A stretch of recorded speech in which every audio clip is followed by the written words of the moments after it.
बहुजन समाज का गौरव है बहन मायावती जी, बहुजन समाज की नाक है बहन मायावती जी। और आगे से अगर किसी ने बहन जी के खिलाफ एक शब्द भी बोला तो उसकी ईंट से ईंट बजा दी जाएगी। आपके जुबान पर बहन मायावती जी का नाम आ कैसे गया? आप तो उसके सामने नाखून भर नहीं है। जो भी लोग, मैं कहता हूं जो भी व्यक्ति बहन मायावती जी के खिलाफ बोलता है, बहन मायावती जी को गाली देता है, बहन मायावती जी को आलोचना करता है, राजनीतिक आलोचना नहीं, व्यक्तिगत आलोचना जो करता है, मैं कहता हूं तुम्हारी औकात बहन मायावती जी के सामने नाखून की भी नहीं है, बाल की भी नहीं है।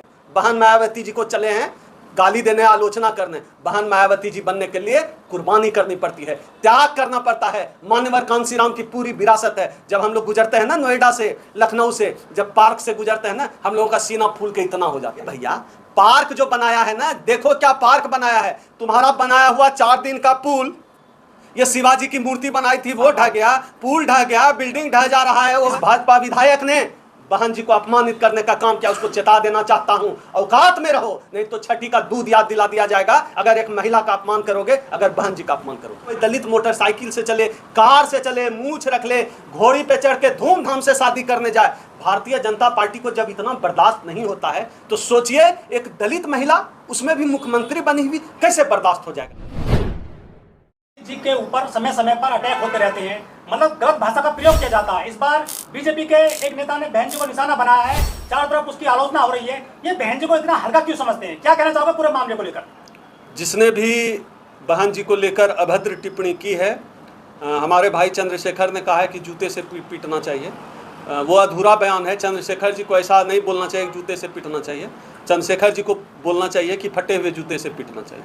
ये आदमी विधायक बनने लायक क्या है? ये आदमी इंसान भी नहीं है। जिस आदमी को महिलाओं का सम्मान नहीं है, जिस मायावती जी का नाम उस आदमी के मुंह पर नहीं आना चाहिए, उसकी औकात नहीं है कि हमारी बहन मायावती जी का नाम वो अपनी जुबान पर लाए। वो आदमी मायावती जी के बारे में अभद्र टिप्पणी कर रहा है। औकात कैसे हो गई? ये बीजेपी के लोगों की जातिवादी जो मानसिकता है ना, उसका पता चलता है। उसकी औकात कैसे हो गई? ये तो सब्र हमारा है कि उन्होंने मायावती जी के ऊपर, बहन जी के ऊपर अभद्र टिप्पणी की और हम लोग चुप बैठे हुए हैं। ये हमारा सब्र है, नहीं तो हम लोगों को भी जवाब देना आता है। मैं मायावती जी की पार्टी से नहीं आता हूं, मैं बहन जी की पार्टी से नहीं आता हूं, लेकिन बहुजन समाज का गौरव है बहन मायावती जी, बहुजन समाज की नाक है बहन मायावती जी। और आगे से अगर किसी ने बहन जी के खिलाफ एक शब्द भी बोला तो उसकी ईंट से ईंट बजा दी जाएगी। हम लोगों के धैर्य की परीक्षा मत लो। हम लोग कुछ नहीं बोलते हैं, हम लोग संवैधानिक दायरे में रहते हैं, हम लोग कानून के दायरे में रहकर बात करते हैं। तो इस तरह हमारे धीरज की परीक्षा लेना ये बीजेपी वाले बंद कर दें। हम लोग बर्दाश्त नहीं कर। आप राजनीतिक में हैं, आप राजनीतिक दल हैं, आप विधायक हैं, आप सांसद हैं, आप राजनीतिक हमला करिए ना। आपको व्यक्तिगत टिप्पणी करने का हक किसने दिया? आपके जुबान पर बहन मायावती जी का नाम आ कैसे गया? आप तो उसके सामने नाखून भर नहीं है। जो भी लोग, मैं कहता हूं जो भी व्यक्ति बहन मायावती जी के खिलाफ बोलता है, बहन मायावती जी को गाली देता है, बहन मायावती जी को आलोचना करता है, राजनीतिक आलोचना नहीं, व्यक्तिगत आलोचना जो करता है, मैं कहता हूं तुम्हारी औकात बहन मायावती जी के सामने नाखून की भी नहीं है, बाल की भी नहीं है। बहन मायावती जी को चले हैं गाली देने, आलोचना करने। बहन मायावती जी बनने के लिए कुर्बानी करनी पड़ती है, त्याग करना पड़ता है। मान्यवर कांसीराम की पूरी विरासत है। जब हम लोग गुजरते हैं ना नोएडा से, लखनऊ से, जब पार्क से गुजरते हैं ना, हम लोगों का सीना फूल के इतना हो जाता है। उनका खून खोलता है दूसरे लोगों का खून खोलता है। इसीलिए तो इनको दिक्कत है, इसीलिए तो ये हमेशा कहेंगे पार्क के अलावा क्या बनाया। अरे भैया पार्क जो बनाया है ना, देखो क्या पार्क बनाया है। तुम्हारा बनाया हुआ 4 दिन का पुल, ये शिवाजी की मूर्ति बनाई थी वो ढह गया, पुल ढह गया, बिल्डिंग ढह जा रहा है, वो महाकाल गए, ओवर ब्रिज गया, सब कुछ ढह रहा है। और देखो क्या मूर्ति बनी है। सब डूब जाएंगे, सब फैल जाएंगे, बाबा साहब बचेंगे, बाबा साहब के विचार बचेंगे। और जो कोई भी कहता है ना कि पार्क बनाने के अलावा क्या किए, कभी अगर दलित हो, पिछड़े हो, आदिवासी हो, बहुजन हो, उस पार्क से होकर गुजरना, सीना फूल जाएगा। बहन जी इस समाज की गौरव है। आपके चैनल के माध्यम से जो भी व्यक्ति बहन जी की आलोचना करता है, जिस भाजपा विधायक ने बहन जी को अपमानित करने का काम किया, उसको चेता देना चाहता हूं, औकात में रहो, नहीं तो छठी का दूध याद दिला दिया जाएगा अगर एक महिला का अपमान करोगे, अगर बहन जी का अपमान करोगे। आयरन लेडी का खिताब मिला है बहन जी को, 4 बार मुख्यमंत्री रही हैं, सबसे बड़ी नेता है दलितों के देश में। वो उनको इतना हल्का ले लेते हैं लोग, बात कुछ भी बोल के चले जाते हैं लोग बात। देखिए क्या है हमारे आप, अगर हमारा ऐसा नहीं है कि बहन मायावती जी आलोचनाओं से पढ़े, आलोचना होगी, राजनीतिक आलोचना होगी, लेकिन आप टिप्पणी, गलत टिप्पणी नहीं कर सकते हैं, व्यक्तिगत टिप्पणी नहीं कर सकती हैं। अगर हमको आरक्षण की लड़ाई में उनकी जरूरत पड़ी तो मायावती अभी खड़ी हुई ना, जब सुप्रीम कोर्ट का वर्डिक्ट आया तो हमें जब बहन मायावती की जरूरत पड़ी तो बहन मायावती जी हमारे साथ आकर खड़ी हो गई, हमें उनकी जब जरूरत पड़ी तो वो आकर खड़ी हो गई। ठीक है, बीजेपी में बहुत बड़ी फहरिस्त है ऐसे नेताओं की, चाहे पाठक हो चाहे वो एक मुस्लिम नेता हैं केआर के, वो भी बोल गए थे अभी 1 महीने 2 महीने पहले बहन जी के लिए इस तरह की बातें।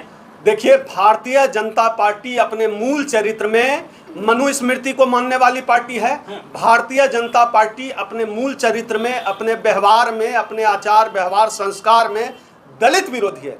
भारतीय जनता पार्टी को जब बर्दाश्त नहीं होता है, भारतीय जनता पार्टी को कोई दलित अच्छा कपड़ा पहन ले, कोई दलित अच्छा खाना खा ले, जब भारतीय जनता पार्टी इतना बर्दाश्त नहीं कर पाती है कि कोई दलित मोटरसाइकिल से चले, कार से चले, मूंछ रख ले, घोड़ी पे चढ़ के धूमधाम से शादी करने जाए, भारतीय जनता पार्टी को जब इतना बर्दाश्त नहीं होता है तो सोचिए एक दलित महिला, उसमें भी मुख्यमंत्री बनी हुई, कैसे बर्दाश्त हो जाएगा। इनकी कल्पनाओं का दलित तो फटे हाल है, नंग धड़ंग है, भिखमंगा टाइप है, खाने को खाना नसीब नहीं है। और आप मायावती के वीडियो देखिए किस तरह से शान से चलती हैं, और तब जो है इन मनुवादियों के सीने पर सांप लौटने लगता है। आपने देखा है जब मायावती विधानसभा और संसद भवन में घुसती है तो वो जो वीडियो वायरल होते हैं, वो है मायावती, वो दलितों का मान है मायावती, हम सबों का सम्मान है, हम सब मायावती के लिए मायावती जी से आगे खड़े हैं।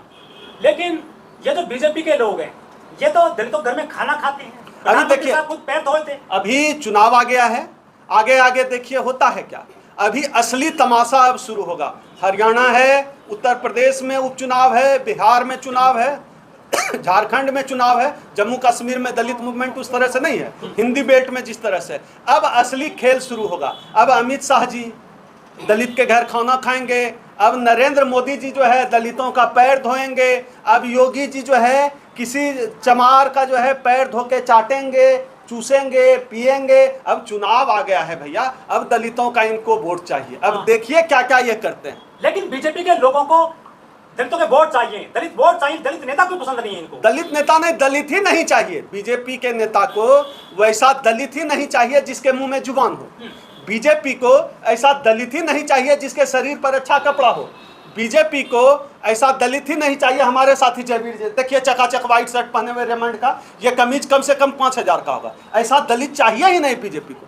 बीजेपी को चाहिए पत्ता लपेटा हुआ, नंग धड़ंग, भूखा नंगा, अल्मुनियम का कटोरा लेके नमक भात खा रहा हो, पोंता भात खा रहा हो। ऐसा उनकी कल्पनाओं का दलित, ऐसा कल्पनाओं का दलित है जो किताबों में पढ़े, जैसा फिल्माया गया ऐसा दलित चाहिए। चकाचक दलित नहीं चाहिए। हवाई जहाज पे के सीट पे बैठा हुआ दलित नहीं चाहिए। 4 पहिया पे चलता चढ़ा हुआ दलित नहीं चाहिए। मोटरसाइकिल बुलेट पे सीना तान के नीला गमछा बांधा हुआ दलित नहीं चाहिए। उनको फटीचर दलित चाहिए, गरीब दलित चाहिए। सोफा पे पैर चढ़ा के रहेंगे तो कैसे बर्दाश्त होगा इन मनुवादियों को, भाजपाइयों को। इनको चाहिए ही नहीं। आप चुपचाप जाके शादी करिए। आप घोड़ी पे चढ़ के शान शौकत से शादी करने वाला दलित उनको नहीं चाहिए। तभी तो जयपुर में एक दलित आईपीएस शादी करने जा रहा था, उसको जो है शादी करने नहीं दिया जाने लगा तो वो पुलिस प्रोटेक्शन में गए। दलित मूंछ भी रखे थे, इनको बर्दाश्त नहीं है। भाजपा इसी माइंडसेट के लोग हैं। लेकिन सर ये कैसा हिंदू राष्ट्र है, ये कैसा राम राज्य है जिसमें एक दलित नेता को गाली दी जाती है, एक दलित सरपंच को कुर्सी नहीं दी जाती। ये कब तक सहन करेंगे दलित? आखिर 21वीं शताब्दी चल रही है। ये तो सही मायने में हिंदू राष्ट्र हुआ। फिर तो जिस देश में दलितों के साथ छुआछूत भेदभाव हो, असली हिंदू राष्ट्र तो यही है। अभी पीछे जो है मध्य प्रदेश में एक दलित सरपंच, महिला सरपंच को कहा कि तुम अपना कुर्सी लेकर आओ, कुर्सी पे बैठना है। तो बिहार में आप देख लीजिए, भाजपा और जदयू की सरकार है। हर दिन दलितों की हत्या का एक लग रहा है सीरीज, लगता है सरकार अपराधियों को संरक्षण दिए हुए है। इस तरह से एक दलितों की हत्या का सीरीज चल रहा है, दलितों के उत्पीड़न का एक सीरीज चलाया हुआ है। और बीजेपी शासित, खासतौर पे आप देखिए पूरे देश में दलित उत्पीड़न पे नंबर 1 कौन? उत्तर प्रदेश। वहां शासन किसका? बीजेपी का। और उसको पीछा उसका कौन कर रहा है? मध्य प्रदेश। मध्य प्रदेश में दलित उत्पीड़न में, और वहां शासन किसका? बीजेपी का। असल में क्या है कि जितने दलितों के शोषक हैं, दलितों का जो उत्पीड़न करने वाली जो जातियां हैं, भारतीय जनता पार्टी जब सत्ता में है तो दलितों की जो उत्पीड़क जातियां हैं, जो दलितों के खिलाफ हैं, उनको लगता है कि उनके लोग आज सत्ता में बैठे हुए हैं, उनके लोग शासन में बैठे हुए हैं। अगर उन्होंने दलित, आज तो सुप्रीम कोर्ट भी अब तो उनके साथ है। सुप्रीम कोर्ट जिनके साथ हो, जिनके साथ सरकार हो, जिनके साथ सत्ता हो, जिनके साथ सीबीआई हो, जिनके साथ प्रशासन हो, तो मनुवादियों का मनोबल क्यों नहीं बढ़ेगा? लेकिन सर जो उत्तर प्रदेश के मुख्यमंत्री हैं योगी आदित्यनाथ, उन्होंने कहा है कि एक हो जाइए सारे हिंदू, यदि हिंदू बटेंगे तो कटेंगे। उनका ये बयान बहुत वायरल हो रहा है। जब मुस्लिमों से लड़ाई हो तो सारे दलित हिंदू बन जाते नहीं नहीं, वही बात मैं कह रहा हूँ, हिंदू बटेंगे। हिंदू कौन? हिंदू है कौन? पहले योगी जी तो एक प्रेस कॉन्फ्रेंस में मैं देख रहा था वीडियो, बोल रहे थे मैं तो राजपूत हूँ और गर्व है मुझे राजपूत होने पे। योगी जी कहते हैं कि मैं राजपूत हूँ, मुझे गर्व है। इधर जो है ये कह रहे हैं, मोदी जी कहते हैं मैं ओबीसी हूँ। भाई तय कर लो हिंदू हो कि राजपूत हो, तय कर लो हिंदू हो कि ओबीसी हो। पहले तो इतना कंफ्यूजन है इनको कि हिंदू हैं कि जातियों में बटे हुए हैं, यह तय नहीं है। सच्चाई ये है कि इस देश में हिंदू कोई नहीं है, सभी लोग किसी न किसी जाति से जुड़े हुए हैं। और यह जो देश है जातियों का कबीला है, कोई हिंदू नहीं। मुसलमान से लड़ाना हुआ तो हिंदू, अभी SC ST आरक्षण पे जब बात हुई तब छोटा जात हो गए, तब दलित हो गए, तब नीचा जात हो गए। जब शादी करना होता है तब छोटा जात हो जाते हैं, घोड़ी पर चढ़ के जाते हैं छोटा जात हो जाते हैं, मूछ रखते हैं छोटा जात हो जाते हैं। और जो है मुसलमान से लड़ना हुआ हिंदू, चुनाव में वोट लिया था हिंदू। योगी जी दलितों को, पिछड़ों को, आदिवासियों को मूर्ख बनाना बंद कर दीजिए। हमने इसका जवाब